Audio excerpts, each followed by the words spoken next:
Geek Vibes Live is rated G for geek.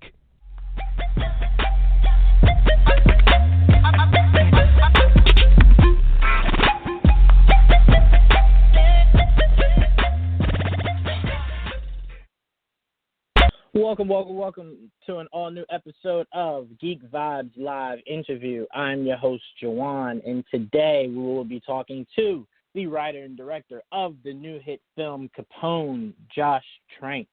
We're going to be talking his career, and we're going to be talking, obviously, his new project, Capone, and what it was like working with Tom Hardy. He should be calling in any moment, but I'm really excited to talk to Josh Trank. I've been a huge fan of his since his first big movie. I really have liked Josh Trank's vision, both from where he first started with his movies to where he ended up with Capone. I actually got a chance to see the screener of Capone. I really enjoyed it. He did an amazing job. And I think Josh Trank doesn't get enough credit for being very, much of a visionary. This is a great project. I think we got them on now. Let's see. Hello? Hey, the long-awaited. Yes. Super Hello? excited. Hey, yes. Can you hear me? Here we are. Sorry for the delay, man. No, it's okay. I did the whole opening and everything, so you called just at the perfect time. Okay, so cool. I'm really excited about that. But welcome to Geek Vibes Live Interview. I am super excited to have you on. I was just talking about how much I enjoyed Capone. I actually got to check it out yesterday. Very good movie. So I'll kick this right off. Question to you is, you wrote and directed this. What were some of the what did you find to be more struggling, directing it or writing it? I don't know if I could really quantify the experience as based off of a struggle, and as far as just the creative challenges that come from writing or directing, as they're both very separate processes. There's more. While you're directing, sometimes you're doing some rewriting and revisions while that's going on. So there's sometimes a little bit of writing that comes with directing while you're in the moment. But I don't really think of struggle. I mean, struggle comes with when you're if you have a writer's block or something like that, or right. If and that's something that I personally I'm able to overcome by just forcing myself to just keep writing without worrying if I feel like I'm onto the right thing. Or a struggle I can think of if you're directing would be trying to figure out how to make certain schedules work, right? Right. I was very fortunate on this movie. I mean, with the writing of the script, the idea came to me very organically out of just my own life experience from, this extremely disastrous movie that I was involved with, The Fantastic Four. I was just in my own sort of vegetative state, sitting in my backyard a few months after the movie came out, no incoming calls, very much an eerie silence, with nothing really to do or to look forward to other than reflect in disappointment about, all of the ways in which I had, accomplished all of my dreams. I was involved with all of my biggest dream projects, and then through my own doing, in a lot of ways, it all fell apart, and I lost it all. It all ended as terribly as one could ever imagine. I mean, as quickly as my success was almost as quick as it fell apart, 5 years later. So I'm sitting in the backyard, and I'm just, at one point I just started to think about stories that I already knew for years about Al Capone after he was released from Alcatraz, sitting in his own backyard, puffing on a cigar at the end of his actual life, where there was nothing left for him to do and nothing for him to conquer and no dreams for him to aspire to, and being haunted by these traumatic memories of his glory days and where everything went wrong. So I felt this sort of connection there in just a small way, and I stepped inside of that. And as I began writing and imagining, okay, what would it feel like for Al Capone in that place in his life to flip on the radio and hear a radio play about Al Capone and the St. Valentine's Day Massacre? What would that make him feel? And I felt strongly that he'd feel fear. He'd feel afraid of that. And it's just all these things that I felt very alive in the process of writing that script. So I never hit any artistic or creative struggles while writing it. It just kind of kept coming out of me. So every time you're writing a script, it's a different experience. With this particular script, there wasn't a struggle. If anything, it was writing my way out of a personal life struggle that I was going through. So if I were to say like what would have been the struggle in writing this, it was not the creative aspect. It was where I was at in my life was the struggle. And then once, I finished the script, I didn't have any actors in mind. I just let myself go wild with what was on the page. It was very clear to me that Tom Hardy would obviously be the only person to play such a character in such a movie because of all the various tones at play and the kind of dark humor involved and the wackiness of it, and the fact that on page it's not a biopic, it's not a prestige movie. It's kind of this wacky, sometimes falling into B-movie elements and weirdness, and it's its own kind of a thing, and it's the kind of movie I'd want to watch. So I finished it, and the script itself clicked with a lot of people. My representatives loved it, and I started working with these two producers. They passed it off to Tom Hardy's agent. Tom Hardy's agent read it and felt strongly that Tom would respond to the material, and so he sent Tom the script right away. Tom read it the next day, and the next day after that, I got a call from Tom Hardy, and we were on the phone for over 6 hours. We connected. He loved the script. We both, weirdly had the same kind of creative minds. We were both, had the same sense of humor. We both found ourselves afraid of the same ideas, and by that I mean just what is scary, what scares us, and just these ideas that we knew we both felt we were coming from the same place together. It was just immediate. So that part is so much simpler than I could have ever imagined. And then I went out to London and spent about a week and a half hanging with him, and it was just perfect combination, perfect partnership on that level. So we were, we had about a good year and a half before we would go into pre-production, because it's, one thing about our business is it's really, schedules are very hard to fall into alignment when you've got all these extremely talented, busy professionals working on all sorts of different things to just get everybody's schedules at the same time for the same project. And during that time, he and I just had a lot of time to just ruminate and discuss, and he'd send me voice notes of, voice ideas, and we just had fun with it.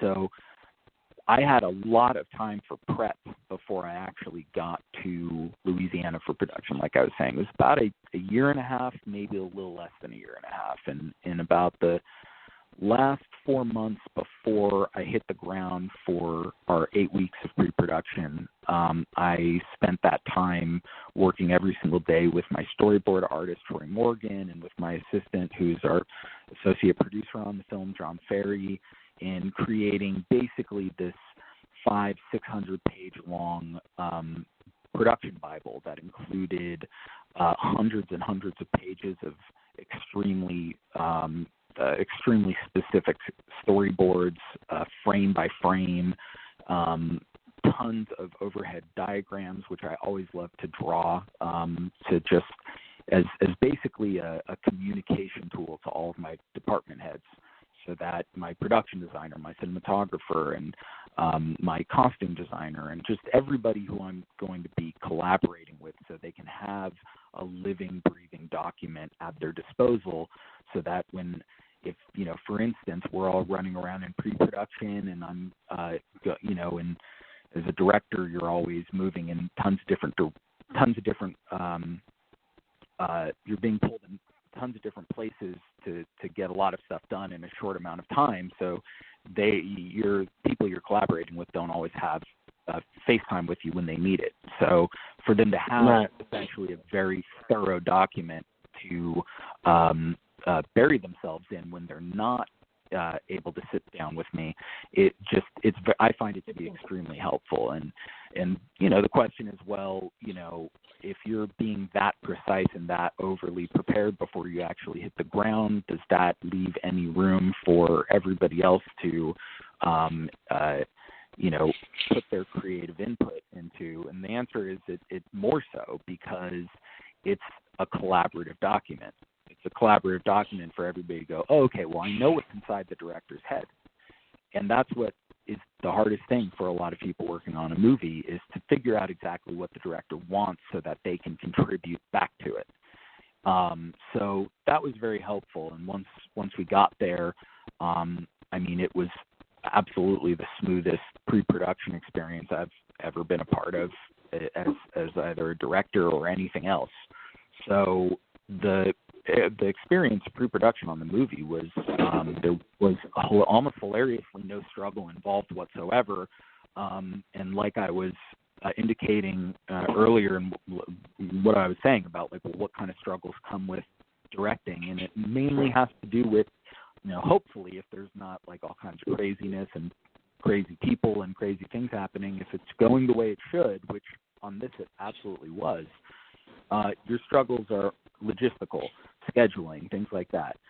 So we had about a 36-day schedule to shoot the movie, which, obviously it would be great to have 10 more days tacked onto a schedule like that for the kind of script that we were shooting, but that's what you have, and that's what, most movies are used to shooting, are, just a little less time than you would want, which is actually, by the way, something really interesting that's worth sort of, looking up and looking into for your audience when you think about shooting schedules on movies in history. The Graduate had over 100 days of shooting, and that, it's a drama. And, by today's standards, over 100 days of shooting, that's reserved for big special effects movies and movies that cost over $100 million. And today, you're lucky if you get 30 days or less to shoot a drama. So when you look at those movies from the 70s and the 60s and the 50s with all these Jack Nicholson and Al Pacino and Dustin Hoffman and all these actors, just try to remember that they could spend an entire week on one scene. It's very interesting. But anyway, back to Capone. While we were shooting the movie, there was no struggle beyond the basic concept of, making all of the logistics work and making sure that we were staying within the confines of our budget and getting the most value out of all the elements that we required to make the movie. So fortunately on this movie, there wasn't any kind of a struggle that I can pull from and be like, oh, well, that was hard. It wasn't hard at all. It was long. It was challenging because, it's long days, sometimes last 20 hours or more. We had one day where we went over 24 hours, and I usually find that happens at least once in a production anyway. And those just are very surreal experiences when you're there with everybody after hour 24 and you're all kind of looking at each other like, whoa, we're still here. But yeah, we had a blast making this movie, and everybody, was on the same page. Everybody felt like they were all just everybody was making the same movie, and they all were excited by the idea of making this movie in this way. I know a lot of movie crews, who I always like to refer to as if everybody on a movie set is a filmmaker, and filmmakers on crews, they tend to work on a lot of movies where they're reusing certain ideas that they've have done in other movies, and certain conventions that just become sort of commonplace in the experience of working on one movie and then jumping to the next and jumping to the next. But I know that this was a movie that created a somewhat unique creative just creative endeavor for everybody to engage with, that felt like, oh, this is a chance for me to sort of do something a little bit different. So it was uniquely energizing in a way, and you could really feel that. So I'm glad you said that, because that's one thing I want people to truly understand about your filmmaking, is how creative you are. I have in my notes here, after seeing the screener last night, one thing I definitely want to make sure I praise you for is how original this felt. To where when you look through the history of Al Capone movies, absolutely, when you look through the history of Al Capone movies, it always is the rise of Al Capone in his prime. No one ever thinks about the after, because everyone kind of feels like the after really doesn't matter. But the way you did this made it matter. Like, I wanted to know more about it. I started asking my grandfather, like, hey, what do you know about, the fallout of Al Capone and everything like that?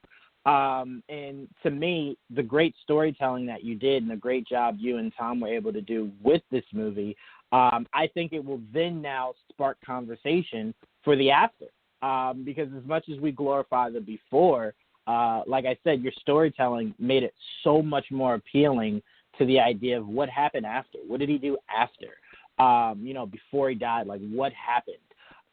And that to me blew me away, because, to me, I feel like I put you in the same box I put Ryan Johnson in, to where I'm like, you guys are some of the greatest original content creators when it comes to movies that I've seen in a really long time. Oh, no, thank you. I mean, Ryan's a god to me. Like, I love Ryan. He's somebody who was a huge inspiration to me when I was really young, but I appreciate that. But I mean, Ryan is like, I don't know if have you seen Brick? Yes. Mm-hmm. His first movie, Brick. Oh my God, that movie is so incredible and so original, and there's no movie like it. Just a teenage, it's a teenage drama, teenage thriller about drug dealers in, Orange County in the suburbs, and yet everybody is talking in a very distinct 1940s lingo, and it's like, it's totally weird, but it works, and it's so brilliant and cinematic. Like, he's just, Ryan is, I look up to him in but so see, many ways. How you feel about that is how a lot of people my age and my generation feel about Chronicle.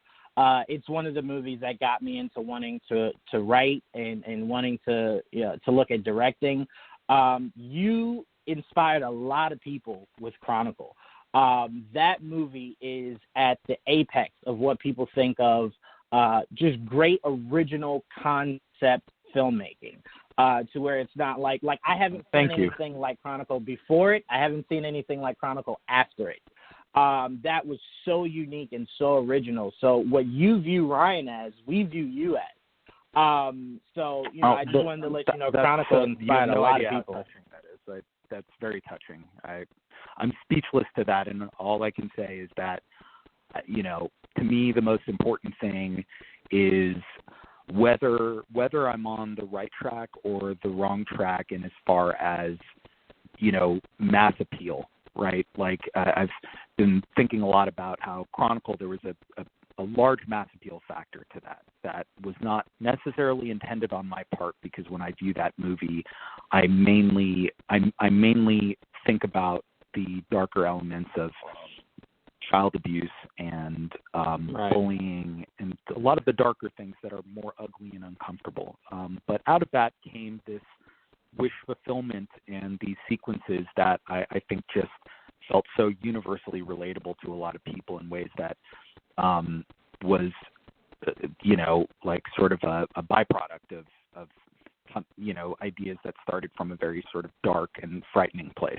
And I made it the way that I did because I knew that there was an even though it was a commercial film too, there's an experimentation in Chronicle in the filmmaking where, it stays rigidly strict to the aesthetic of this is all going to be coming out of a subjective camera perspective, and how that camera is a character in and of itself, and how that camera style will evolve with this character's own sense of self-awareness from Dane DeHaan's character. And, so that being a part of it, it's like that's not, if you're going to go shoot a movie, even like a lot of found footage movies, there were a lot of ideas and stylistic concepts that came into play from scene to scene that aren't like, that's not like something that you're going to carry with you to another movie and be like, oh, we'll do it like Chronicle because, it was so specific to that story. It was organic to that story.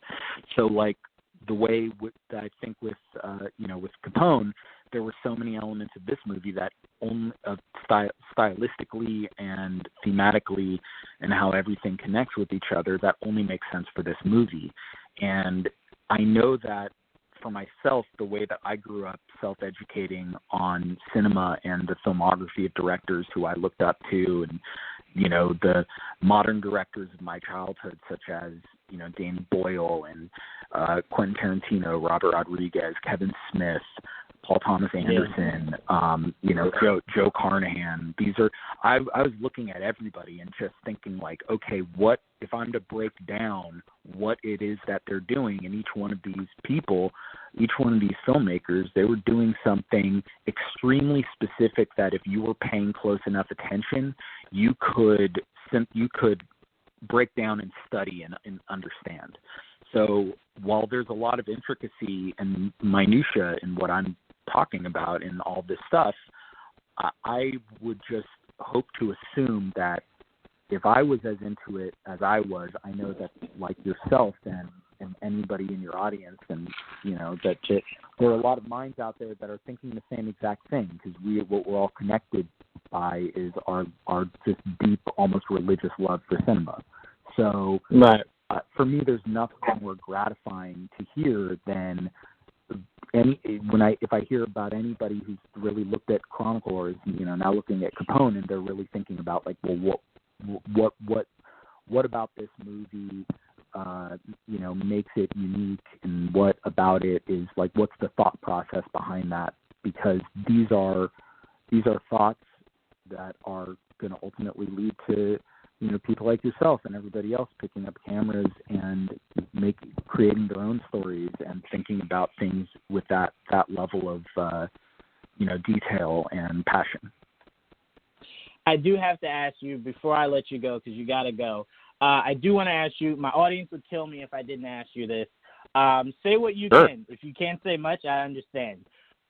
There were reports that your name was attached to possibly a Green Lantern project. Is there any truth to those rumors? There was. There was a report a while ago. I'd never even. That. Really? Yeah.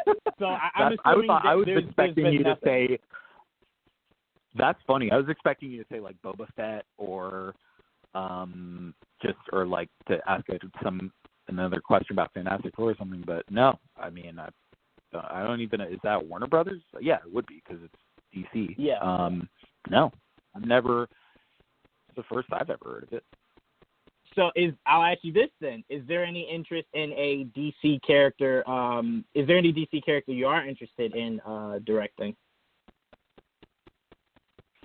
Nothing that comes to my mind, just because it's, I like I was saying before, like when, the way that I try to think of stuff, like if I'm going to do something that is based on a comic book or something like that, it's going to have to be something that doesn't have any DNA of the project that I've done before that or before that, you know. So, right. I mean, no, it's just, nothing really comes to mind. That's not to say I'd rule anything out in the future if it made sense, or if the producers of such a project or the studio thought like, okay, because I mean,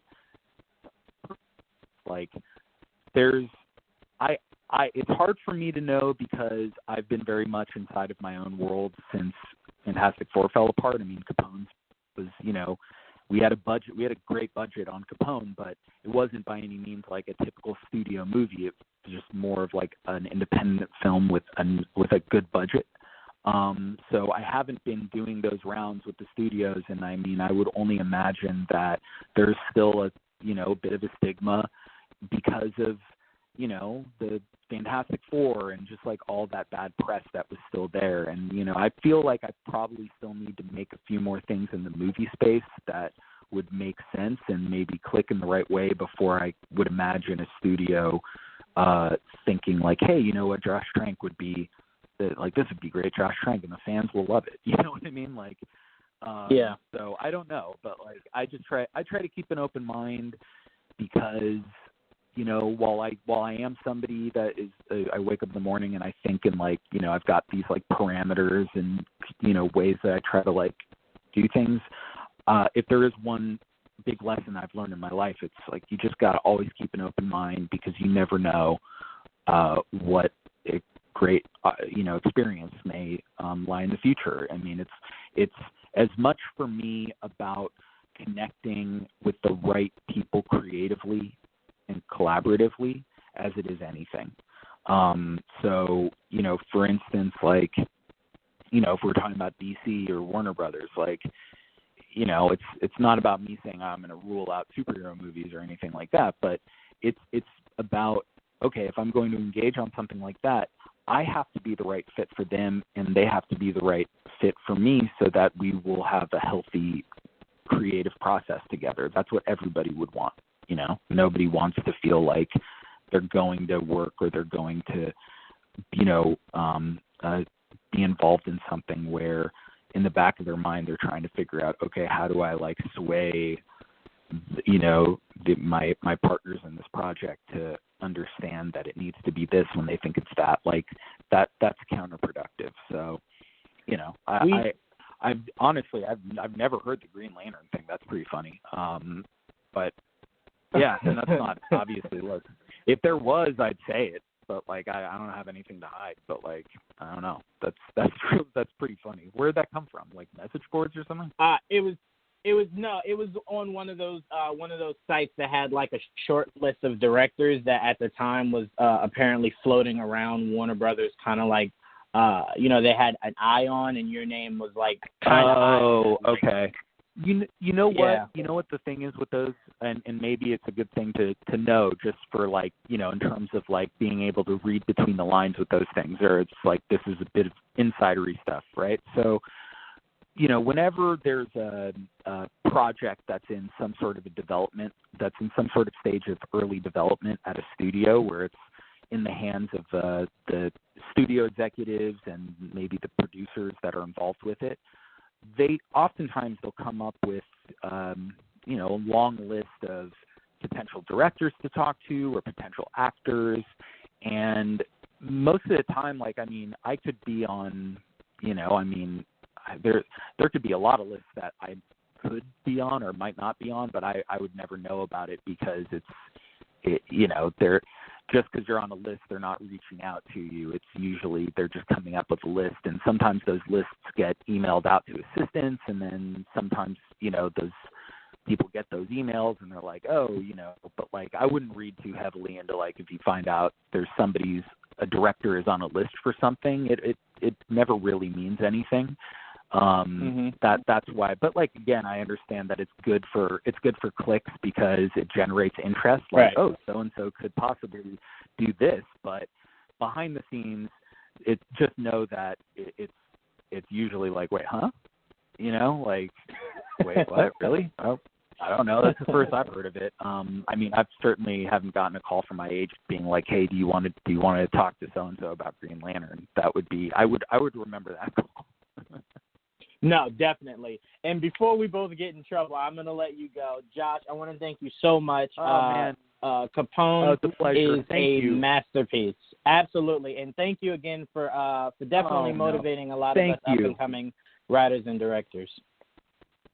Well, best of luck to you. I look forward to hearing more from you and everybody else. And it's just that, I'm really, really, really touched. Just everything that you're saying. It means a lot to me, just on a very deeply personal level. So thank you so much for you taking the time to talk to me as well. I appreciate it, man. Absolutely. I hope to have you again soon so we can talk longer. I got a lot of stuff I'd love to pick your brain about. Totally. We'll be in touch and we'll figure it out for near future date. That would be awesome. Sounds great. Thank you, Josh, and you enjoy the rest of your week. You too. Talk soon.